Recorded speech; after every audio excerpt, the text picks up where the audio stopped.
Despite all of her failings as VP and her extremist positions that she wants to impose on America should she win the White House in November, there actually is one thing that I agree with Kamala Harris.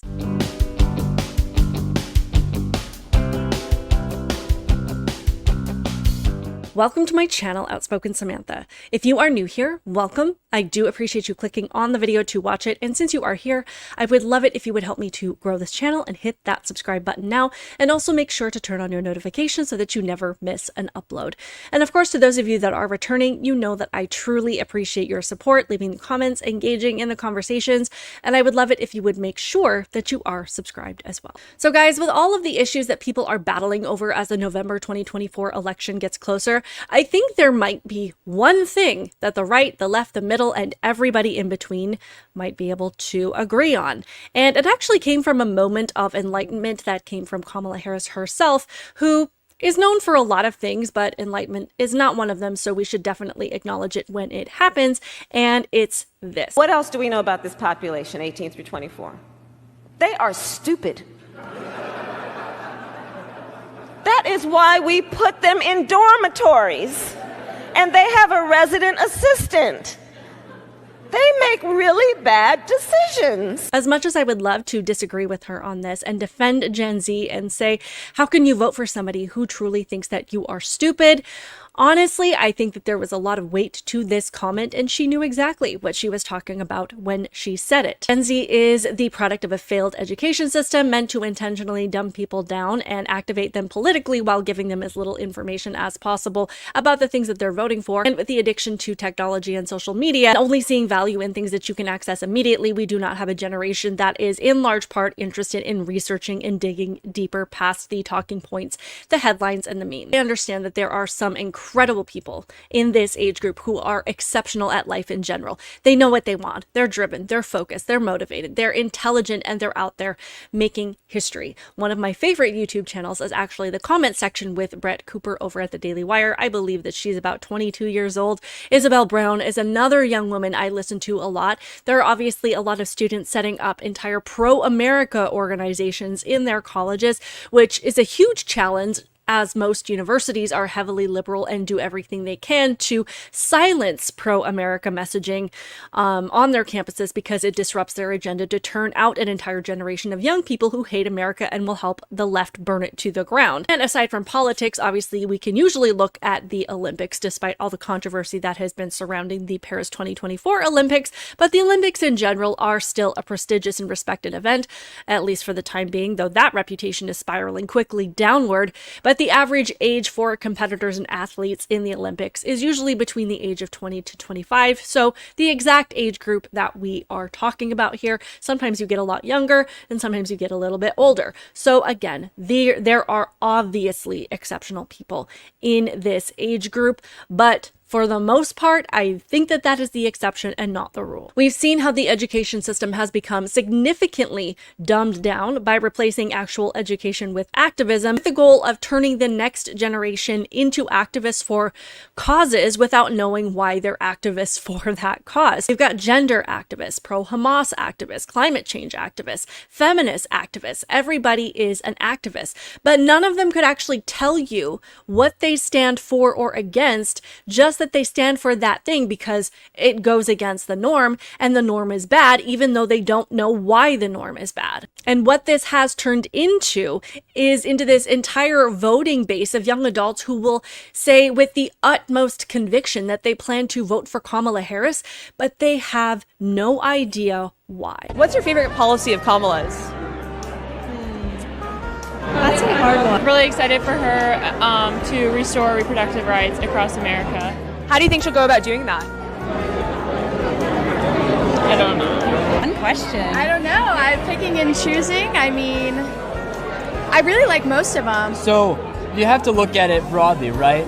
It's about what she stands for right now. As like her as a person just like tops out any policy. As we can see, policy has pretty much no bearing on how these people plan to vote. And not only that, but they almost view it as strange that they would actually have to answer that question, that is something that they'd have to think about when thinking about who to put in the White House. I truly believe that this is what Harris and Walz are relying on to get into the White House in November, that if they can just get enough people of this age group who don't really know what's going on, but can be influenced by memes and influencer culture, then that is what they will base their decision on. The DNC bust in social media influencers from all over. They treated them like celebrities. They gave them this false idea that this is the kind of treatment that they can expect in the future from a Harris-Walz presidency. Never mind that most of Gen Z spends their free time crying on TikTok about how expensive everything is, and then they can't find a job in this economy. Then we have these people using their talent to influence others to vote the same way, despite the poor quality of life that they are experiencing every single day due to the policies from the last 3.5 years from the same person that they say should remain in the White House.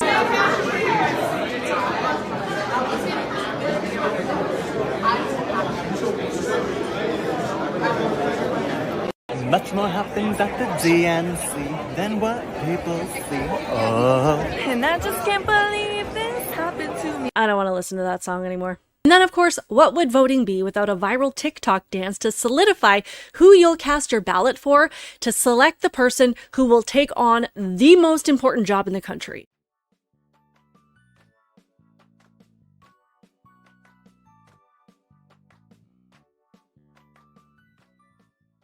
Apparently that was the Kamala Harris coconut dance. I'm not trying to offend anyone, even though facing the reality of these situations is inevitably going to offend someone.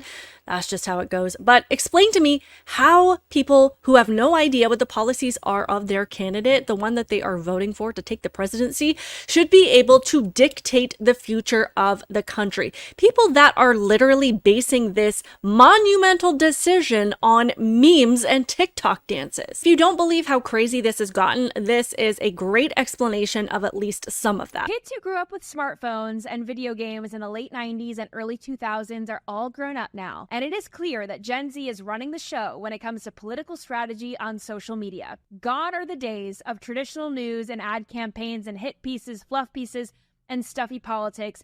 Memes and internet trolling are the here and now. They are the future. And yes, they have a place, if not a stranglehold, on American politics. Memes will make or break elections, and you can think I'm crazy, but this is a dead serious warning. If Republicans don't hire Gen Z to make memes on their behalf, we are getting nuked in November. But what's unfortunate about this whole thing is not the fact that Gen Z is dumb and makes stupid decisions and are perfectly fine with doing so.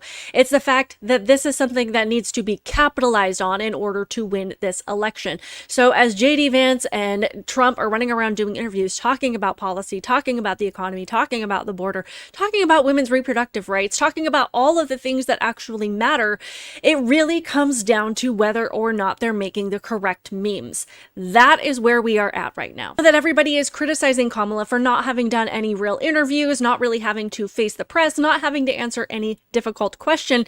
But the thing is, they are appealing to the Gen Z voting base who does not care about any of that, and therefore they don't have to do those things to win this election. And I know that everybody got mad at JD Vance for pointing out the fact that the Democrat Party is the anti-family party and their base is increasingly made up of people who have no stake in the future of the country. And you can be offended by that all you want, but was he wrong?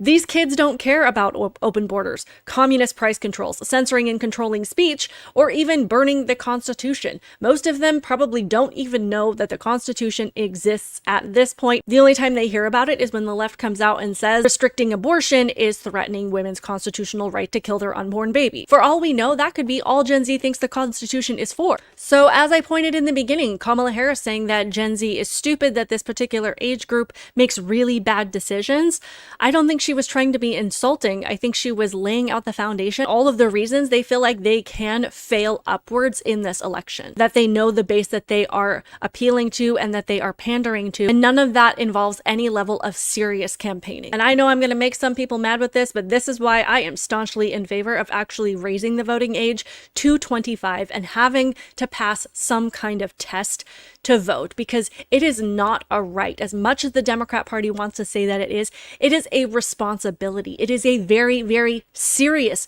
responsibility. The Democrats want to mobilize a heavily activated political base that has no information so they can get what they want, and their own base will help them because they have no idea what it is that they're supporting and they don't care. I would love to hear all of your thoughts on this in the comments below. Please be sure to hit that like button. Make sure that you are subscribed and that your notifications are turned on so that you do not miss an upload. Be sure to tune into my weekly live streams Wednesday morning at 10 a.m. Central Time. Keep it real, guys, and I will see you in the next one. Bye.